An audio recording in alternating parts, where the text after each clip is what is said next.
오늘은 기도 습관 이렇게 기도합시다 라는 제목으로 말씀을 나누겠습니다. 오늘 읽으신 설경은 에베소서 6장 18절입니다. 같이 읽으시겠습니다. 모든 기도와 간구를 하되 항상 성령 안에서 기도하고 이를 위하여 깨어 구하기를 항상 힘쓰며 여러 성도를 위하여 구하라. 하나님께서는 우리를 사랑하십니다. 우리와 함께 계십니다. 밤이나 낮이나 그리고 집에서나 밖에서나 언제나서나 항상 함께 계심을 믿으실 수 있길 바랍니다. 주님의 사랑을 느끼시고 누리시는 성도님 되시기를 예수님 이름으로 축복합니다. 이제 날씨가 많이 더워졌습니다. 코로나 바이러스가 남아있지만 가게를 열고 회사 문을 열고 있습니다. 우리 교회도 다음 주일에는 예배 드릴 수 있기를 기대하고 있습니다. 지난 10주 동안 집에서 예배를 드렸습니다. 그동안 많은 말씀을 나눴습니다마는 그중에서 특별히 4가지 습관을 드리자는 말씀을 집중적으로 나누었습니다. 자, 첫 번째 습관은 뭡니까? 그렇습니다. 예배 습관입니다. 매일 자주 예배 드리는 습관입니다. 회개하고 보혈 찬송 부리면 성령께서 역사하시고 예배가 시작됩니다. 두 번째 습관은 기억하십니까? 감사 습관입니다. 감사하면 기적이 나타납니다. 그리고 사는 것이 감사하게 됩니다. 마음이 밝아지고 기뻐지실 것입니다. 세 번째 습관은 주 예수님 감사합니다. 주 예수님 이름을 자주 부르는 습관입니다. 그리고 네 번째 습관으로는 복음을 다른 사람에게 말하는 습관이었습니다. 특별히 5월은 가정의 달, 사랑의 달이기도 합니다. 이 사랑의 달에 복음을 말하실 수 있길 바랍니다. 내 가정, 내 가족을 구원하십시다. 내 가족 구원 책임이 나에게 있음을 기억하실 수 있길 바랍니다. 이런 4가지 습관에 대해서 말씀을 집중적으로 나누었습니다. 이 말씀들을 매일 실천하셨기를 바랍니다. 이 4가지만 잘해도 그리스도인다워지는 것 같습니다. 하나님께서도 기뻐하시는 일이기 때문에 그렇습니다. 그리고 사람들이 보기에도 저 양반 진짜 그리스도인이야 칭찬 들으실 것입니다. 이런 습관을 갖게 되면 성령께서 역사하시고 특별히 지혜와 분별력을 주시기 때문에 그렇습니다.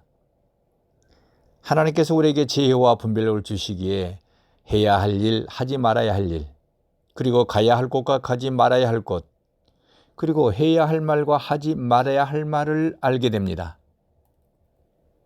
자, 그런데 제가 아쉬운 것이 있습니다. 이 4가지 습관 이외에 더하여서 2가지 중요한 습관이 더 있습니다. 기도 습관 그리고 성경 읽기 습관입니다. 이것을 말씀 나누지 못했습니다. 그래서 오늘은 기도 습관에 대해서 말씀을 나누려고 합니다. 그리고 성경 읽기 습관은 다음 주일에 말씀을 나누겠습니다. 그 준비로 내일부터 매일 묵상하시도록 카톡을 제가 보내드리려고 합니다. 이번 한 주간 동안 말씀 묵상을 연습하신 후에 성경 읽기 습관에 대해서 말씀을 나누도록 하겠습니다. 오늘 나누실 말씀의 제목은 5번째 습관입니다. 기도의 습관입니다. 기도에 대해서는 여러 번 설교 말씀을 드렸습니다. 그리고 실제로 기도 많이 하시는 성도님들이 우리 교회에는 특별히 많으십니다. 그러나 기도의 습관은 우리 모든 그리스도인들에게는 아무리 강조해도 지나치지 않을 만큼 중요한 일이기도 합니다. 그렇게 바울 사도는 오늘 읽은 말씀을 통해서 우리에게 말씀하고 있습니다. 기도해라. 성령 안에서 기도해라. 그리고 성도들을 위해서 기도해 주라 라고 말씀하고 있습니다. 그러면 우리는 어떻게 기도해야 할까요? 첫 번째로는 성령 안에서 기도해야 합니다. 다시 말하면 성령께서 임하셨을 때에 기도하자라는 것입니다. 에베소 6장 18절 앞부분을 다시 한번 보겠습니다. 모든 기도와 간구를 하되 항상 성령 안에서 기도하고 성령 안에서 기도하라는 말씀입니다. 이 말씀은 성령께서 임하셨을 때 기도하라는 것입니다. 기도에 대해서는 역사 이래로 많은 논쟁이 있어 왔습니다. 기도가 효과가 있느냐 없느냐 하는 논쟁입니다. 우리는 기도가 효과가 있다 그렇게 믿고 기도하고 있습니다. 자, 그런데 어떻습니까? 기도할 때마다 응답 받으셨습니까? 기도 효과가 있으셨습니까? 그래서 오늘 우리는 기도 응답이라는 용어를 사용하는 대신에 기도 효과라는 용어를 사용하려고 합니다. 제가 다시 한번 질문을 드리겠습니다. 기도하실 때 기도 효과가 나타나셨습니까? 오늘 설교 들으시는 모든 성도님들께서 기도하실 때마다 기도의 효과가 있으시기를 예수님 이름으로 축복합니다. 자, 그런데 우리가 기도할 때마다 기도 효과가 나타나려고 하면 중요한 것이 있어야 합니다. 성령께서 임하실 때 기도해야 한다는 것입니다. 오늘 읽은 말씀과 같은 기도의 원리입니다. 그래서 저는 기도할 때마다 스스로 질문합니다. 지금 성령께서 임하셨는가? 왜냐하면요, 성령께서 임하실 때 기도해야지, 그렇지 않으면 아무런 기도 효과가 없기 때문에 그렇습니다. 이 기도 원리는 예수님께서도 이미 말씀하셨던 원리입니다. 너희가 내 안에 거하고 내 말이 너희 안에 거하면 무엇이든지 원하는 대로 구하라. 그리하면 이루리라. 이 중에서 여기에서 너희가 내 안에, 내 말이 너희 안에, 이 말씀은 성령께서 임하심을 의미합니다. 성령과 내가 하나 되었을 때 그때 그 순간에 무엇이든지 구하면 이루어진다. 이루어주신다. 이런 말씀입니다. 그리고 예수님께서 이 땅에 계실 때 많은 사람을 치유하셨습니다. 그때도 이 원리로 치유하셨습니다. 치유하실 때 공통점은 치유받기를 원하는 사람은 예수님 앞으로 갔다는 사실입니다. 왕의 신하가 자신의 아들을 고쳐달라고 예수님 앞에서 부탁할 때 예수님께서 치유하셨습니다. 성령께서 임하실 때 기도함과 같은 원리입니다. 그리고 날 때부터 맹인이었고 안진병이었던 사람이 있었습니다. 예수님이 자신의 앞에 계실 때에 다윗의 아들 예수여 라고 소리쳤습니다. 성령께서 임하실 때의 기도함과 같은 원리입니다. 그리고 물 위를 걷던 베드로가 바다를 보는 순간 물에 빠져들어갑니다. 그때 살려주세요 라고 부탁했습니다. 예수님께서 바로 앞에 계실 때였습니다. 이것 또한 성령께서 임하실 때에 기도하라 라는 그 기도 원리와 같은 원리가 되겠습니다. 이런 예들의 공통점은 뭐이겠습니까? 예수님이 앞에 계실 때에, 예수님이 들으실 때에 말했다는 공통점이 있습니다. 이것이 오늘 읽은 성령 안에서 기도하라는 것과 같은 원리입니다. 그러므로 하나님께서 내 기도를 들으시려고 하면 이 원리대로 기도하셔야 됩니다. 성령 하나님이 내 안에 임하실 때에, 그때에 내 마음의 소원을 부탁드리십시오. 그러면 기도 효과가 나타나실 것입니다. 그리고 두 번째로 성령께서 임하시려고 하면 어떻게 기도해야 하겠습니까? 성령께서 내게 임하시려고 하면 어떻게 해야 하겠느냐는 것입니다. 성령 하나님께서는 우리 안에 계십니다. 그렇지만 역사하지 않으실 때가 많습니다. 하나님과 나를 막고 있는 장벽이 있기 때문에 그렇습니다. 그 장벽은 죄입니다. 그 장벽이 무너져야 역사하십니다. 그러면은 죄의 장벽이 무너지려고 하면 어떻게 해야 되겠습니까? 회개입니다. 회개할 때 하나님과 나를 막고 있는 죄의 장벽이 무너지게 됩니다. 그러므로 기도하실 때에 가장 먼저 하셔야 될 기도가 회개 기도가 되겠습니다. 우리 교회에서는 지금까지 강조해 왔던 것이 바로 회개 기도입니다. 예배 드릴 때마다 가장 먼저 회개 기도하십시오 강조해 왔습니다. 그리고 회개 기도가 예배의 시작이라고 말씀드려 왔습니다. 회개해야 죄의 장벽이 무너지고 성령께서 역사하시기 때문에 그렇습니다. 기도의 원리도 이와 같습니다. 기도는 하나님께 부탁하는 것입니다. 내 앞에 계신 하나님께 기도하는 것입니다. 하나님께서 내 앞에 임하셔야, 그때 기도해야 기도 효과가 나타나게 되는 것입니다. 그러면 하나님께 내 앞에 임하시려고 하면 회개 기도를 하셔야 된다는 것입니다. 회개 기도할 때는 예수님의 피를 말씀하시며 회개 기도하는 것입니다. 그런데도 성령께서 임하시는 것을 느끼지 못하신다고 하면 보혈 찬송을 부르십시오. 내 주의 보혈은 정하고 정하다. 내 죄를 정케 하신 주 날 오라 하신다. 예수 나를 위하여 십자가를 질 때 세상 죄를 지시고 고쳐 당하셨네. 겟세마네 동산에서 기도하실 때에 주님의 땀방울은 피로 변했네. 이런 보혈 찬송을 부르실 때에 차츰 성령의 감동이 느껴지실 것입니다. 이것을 기도줄이 잡혔다 말하기도 합니다. 이것이 성령 안에서 기도하는 것입니다. 그리고 세 번째로 성령께서 임하셨다고 하면 이제 그 다음 단계로 어떤 기도를 해야 할까요? 그 다음으로는 감사 기도를 하실 수 있길 바랍니다. 내게 주신 은혜를 감사하는 것입니다.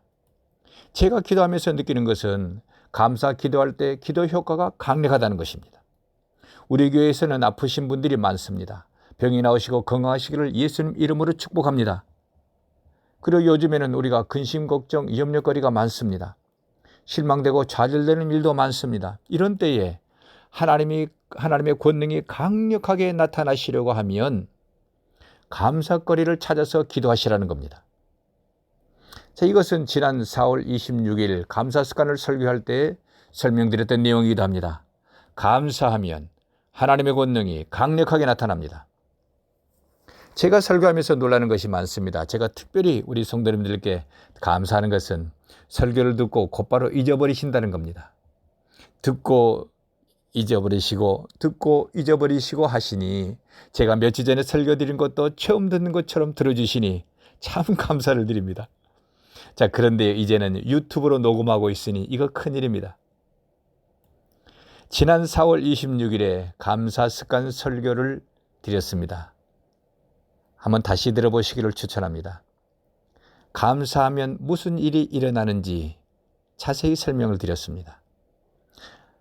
다시 말씀드리면 감사하면 병이 낫습니다. 감사하면 그 사람이 바뀝니다. 참 신기한 일입니다. 그렇게 몸이 아프신 분들에게 다시 말씀을 드립니다. 근심, 걱정, 염려가 많으신 분들에게 제가 부탁을 드립니다. 감사거리를 찾아서 주님 감사합니다. 주님 감사합니다. 말씀하십시오. 강력한 기도 효과가 나타나실 것입니다. 모든 병이 낫고 암병이 치유되시기를 예수님 이름으로 축복합니다. 모든 근심, 걱정, 염려, 실망, 좌절거리가 해결되시기를 예수님 이름으로 축복합니다. 그리고 네 번째로 기도하실 것은 중보 기도입니다. 오늘 읽은 성경을 다시 한번 읽어보겠습니다. 모든 기도와 간구를 하되 항상 성령 안에서 기도하고 이를 위하여 깨어 구하기를 항상 힘쓰며 여러 성도를 위하여 기도하라.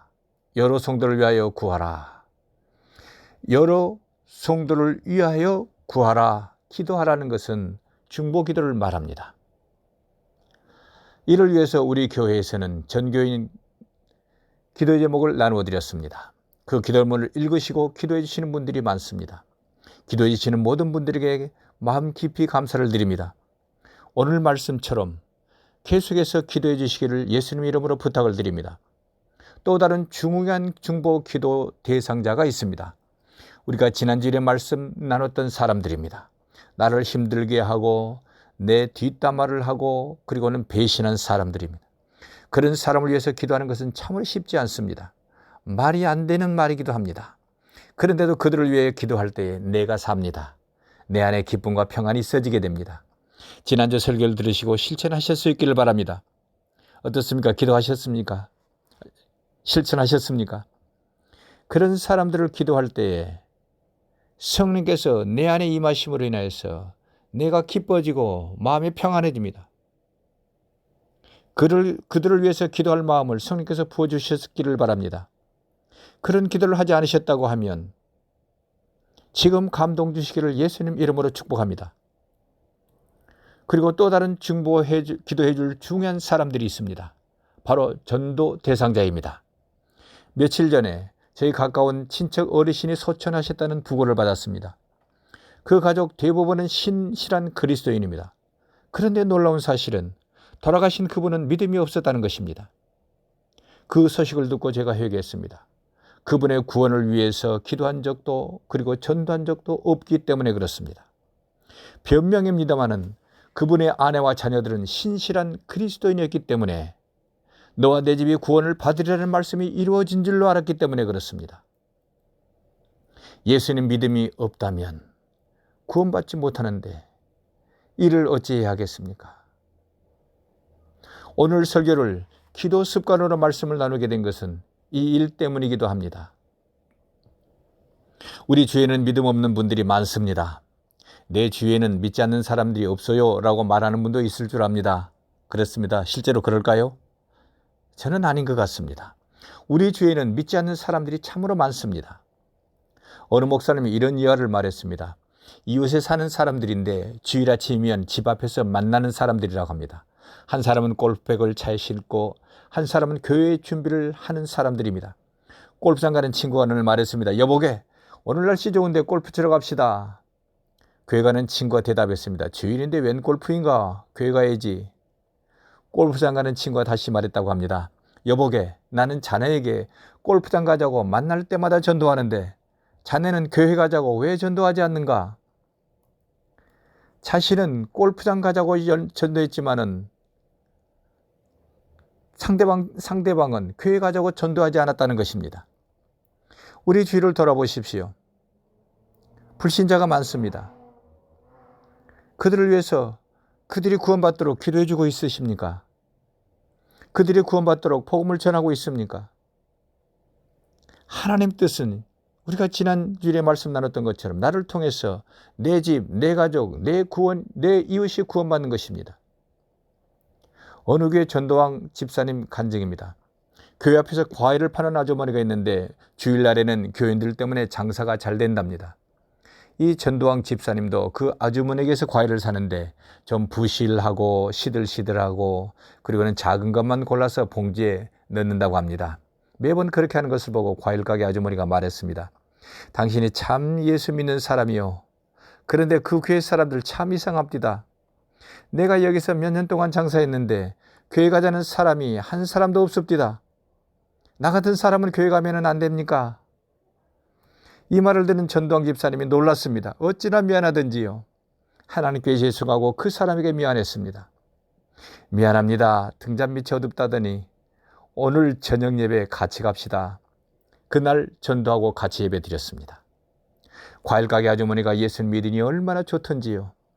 가게 오는 손님마다 이렇게 전도를 했다고 합니다. 예수를 믿는 것이 과일보다 더 맛있답니다. 당신도 예수를 믿으십시오. 등잔 밑이 어둡답니다. 등잔 밑을 살펴보실 수 있길 바랍니다. 가족이나 친구 중에 또는 직장 동료 중에 불신자가 있을 것입니다. 오늘 설교를 들으시며 그 중에 누군가 생각나는 사람이 있으실 것입니다. 그런 사람이 있기를 바랍니다. 지금 생각나는 그 사람은 주님께서 나에게 붙여주신 생명입니다. 그 사람 몸의 생명은 지금 있지만은 그 사람의 영혼 생명은 없는 사람일 수가 있습니다. 내가 기도할 때 하나님의 권능이 그 사람에게 나타나실 것입니다. 지금 생각나는 그 사람이 있다고 하면 그 이름을 적어 놓으실 수 있길 바랍니다. 셀폰이든지 노트이든지 오늘 날짜까지 적어 놓으실 수 있길 바랍니다. 오늘이 지나면 잊어버리실 겁니다. 그리고 그 사람 구원을 위해서 매일 하나님께 부탁하십시오. 그리고는 그러던 어느 날 그 사람에게 말해 주실 수 있길 바랍니다. 당신 구원을 위해서 하나님께 부탁하고 있습니다. 예수님 믿으십시오. 내가 너를 하나님께 부탁하고 있다. 예수님 믿어라. 예수님 믿어라. 말씀하실 수 있길 바랍니다. 그러면 하나님께서 그 영혼을 만지실 것입니다. 그 사람을 예수님 믿게 하실 것입니다. 그 사람을 구원하실 것입니다.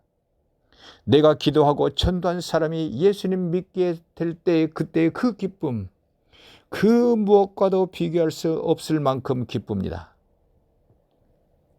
하나님께서 하나님 뜻대로 사는 사람에게 주시는 복이기 때문에 그렇습니다. 이런 큰 기쁨을 기대하시고 전도 대상자를 오늘 정하실 수 있기를 바랍니다. 그 사람을 위해서 그 사람을 오늘부터 하나님께 부탁하실 수 있길 바랍니다. 그 기도를 들어 주실 것입니다. 그 사람이 구원받기를 예수님 이름으로 축복합니다. 이제 말씀을 정리하려고 합니다. 오늘은 5번째 습관으로 기도 습관을 말씀 나누었습니다.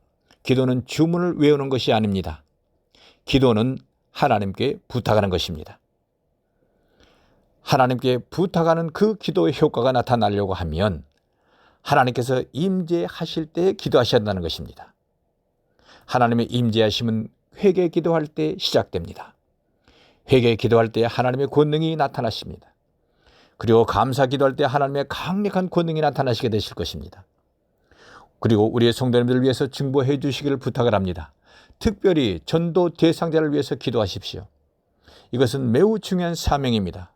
우리 모든 그리스도인들이 해야 할 일입니다. 이것이 하나님께서 원하시는 기도입니다. 이런 기도가 습관되게 하실 수 있기를 바랍니다. 이렇게 기도하는 모든 성도 되시기를 예수님 이름으로 축복합니다. 기도하시겠습니다. 자비로우시며 은혜로우시며 인자하시며 노하기를 더디하시는 거룩하신 하나님, 저희와 같이 계셔주시는 은혜를 감사를 올려드립니다.